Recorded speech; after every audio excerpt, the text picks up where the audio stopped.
This video is intended for audiences over the age of 13. If you are not 13 years or older, please click away from this video now. You have been warned.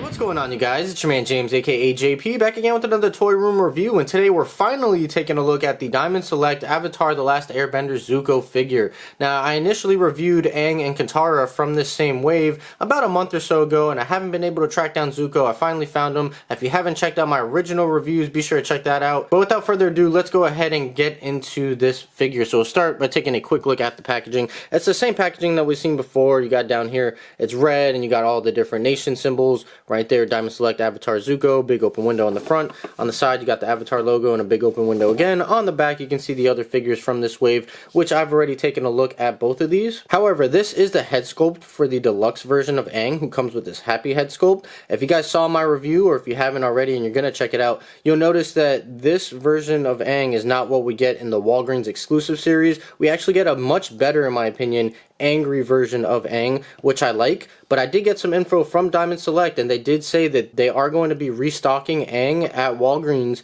with this head sculpt. So there's going to be two versions of Aang floating around, one with this head sculpt and one with the angry head sculpt. So it really comes down to personal preference at that point. And then down here you can see, I've never noticed this before, it says Avatar _ Walgreens 1 and comic shop locator service. I've never seen any of that before, so that's interesting right there. Then on the side you have that right there, and then we have Zuko. So let's go ahead and get him out of the packaging, and we'll take a closer detail. Guys, and here is Zuko out of the packaging. So this is pretty much everything that he comes with. He comes with the black base that Aang and Katara came with as well. He really doesn't need it. He stands up just fine on his own, so you really don't need the base, but I just put it here for the sake of this video. And the only other accessory that he comes with is his little fire blasting alternate hand, which is really nice. I do love the translucent plastic used throughout, and I do love the transition, how it starts from like a fiery orange, like a reddish orange, into a more lighter orange, and then goes into a yellow. So I think that is very nice. I do have this one little scuff right here, as you can maybe see. I can probably scratch that off, that's not a big deal,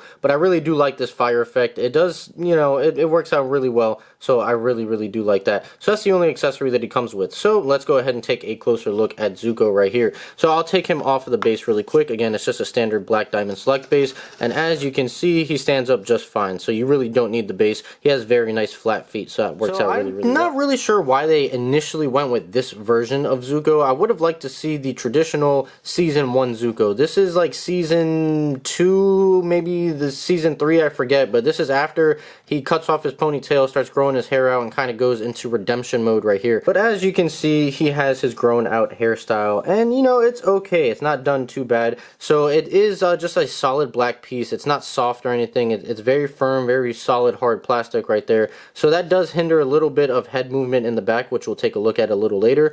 But other than that, you know, it looks okay. You can kind of see his scar poking throughout under there, which looks very nice. Again, I would have liked to see the initial version of him from season 1. We get a better look at that scar, have the ponytail and all that. And then coming down, he has his little Fire Nation robe right here, which is painted pretty decent. I do have some little paint marks right here and some paint right here, but it's really not the end of the world. It does look very nice. Now, this top portion here is one solid piece, but as we get to the bottom, it is a separate soft, pliable material, whereas the top is like a harder plastic.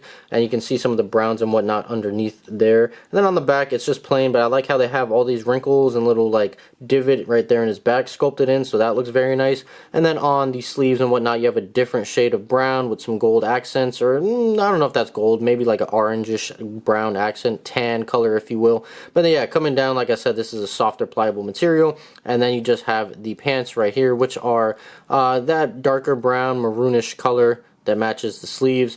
And then you have his boots as well, which looks very nice, very pointy right here at the front. And that is pretty much it as far as details on him. There's some nice lines sculpted in the hair as well. But now getting into articulation with this figure. So with Aang and Katara, the joints were actually very stiff to the point where my Katara figure actually snapped the arm off on me. But with Zuko, it's actually pretty loose, as you can see. Like, I'm not really putting any effort, and he is moving. And it's not loose to the point where you shake the figure and, you know, the joints are going all over the place. But it is significantly looser than Katara and Aang was. And this side, same as well. Not as loose, but you can see like it takes almost no effort to move it, which is good. So a lot looser joints on this model right here. So taking a look at the head, like I mentioned, this hair is going to hinder the head movement. So this is actually as far back as he can look. So you're not going to get any good up looking poses, but you can get him looking dead on. You can also move down just a little bit, and then you have side to side on him as well, and a little bit of neck pivot. So that is very nice. Then come into the arms. They can do a full 360 right here. They are not hindered by the little like shoulder points on his robe, which is nice, but they are hindered on the up movement. So that's as far up as you're going to be able to get the arms, but you can still get them. So the arms, the shoulder joints are a little tight, but not the end of the world. Now the arms are single jointed, so they can only bend up about that far, and they move straight out just like that. And the wrists can swivel and bend in and out. Now if you want to go ahead and switch for the alternate hand, you just pull that one out, take the alternate hand and pop that joint right in place, like so, and there you go. Now you have his fire bending hand right here. So I don't know, like, it's a cool accessory, but just the way this figure looks, like, given his facial expression, I'm not really getting, you know, the whole thing that he's fire blasting. You know, just look at it. He's got such a relaxed face, and then to be fire blasting with it doesn't really make sense or match up, but it does look pretty nice. But again, there's not really much you can do with it as far as just like range of motion from his hands. So that right there is probably going to be like one of the only poses that you can get with it. So I don't know why. I think it is a cool accessory.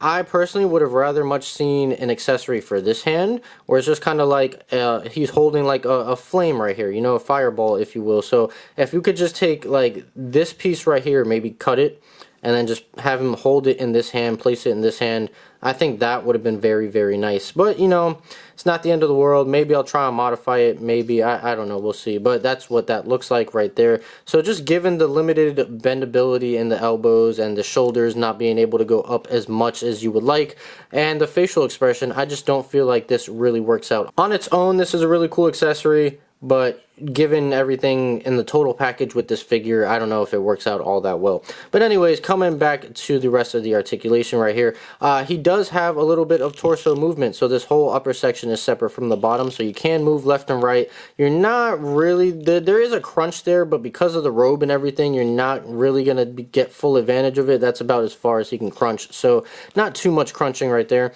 And then the legs have the normal movement that you would expect: swivels at the thigh, double jointed knees, bend forward and back, but it is hindered by the little robe piece. So that is very nice. Like I mentioned, double joints right there. No boot rotation right there, but you do have a good amount of movement right here in the actual feet. You can move forward and back a lot, and then you do have ankle pivot, which if the camera would focus, there you go. So you do have some ankle pivot, and you even have, oh, you know what? You don't. I thought we had toe articulation. It looks like there's toe articulation right there, but I guess that's just missed paint right there.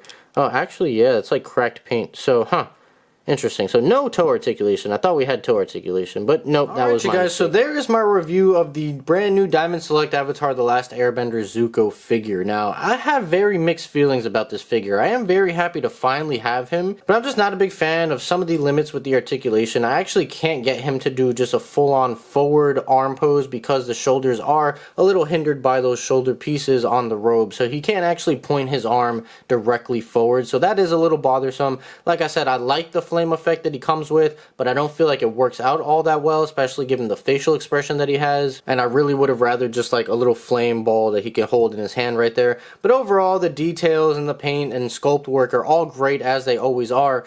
But I don't know. I would have honestly rather preferred a Season 1 version of Zuko, and then maybe get this version of Zuko later on. I don't really know why they went with this version of Zuko right off the bat, but it'll be interesting to see what variants we get of Zuko. If we get that Season 1 version, if we get the Blue Spirit version of him somewhere down the line, I really hope that we do. But, you know, overall, this is an okay figure. Definitely not my favorite out of the wave. Out of Aang and Katara, he's actually my least favorite. I give my favorite to Aang, and then Katara second, and then Zuko. But overall, still a very solid figure at a very solid price point at Walgreens. I believe it's about $16 or $17 for this basic version. So that's pretty much it. I hope you guys enjoyed this video. If you did, make sure you like, comment, and subscribe, and be sure to check out all of my other Avatar and Diamond Select videos that will be popping up on the screen for you to click on in any second. And also be sure to follow me on Instagram. That link's in the description down below. So I'm going to go ahead and get on out of here. So as always, guys, stay tuned for more, and I'll see you guys next time.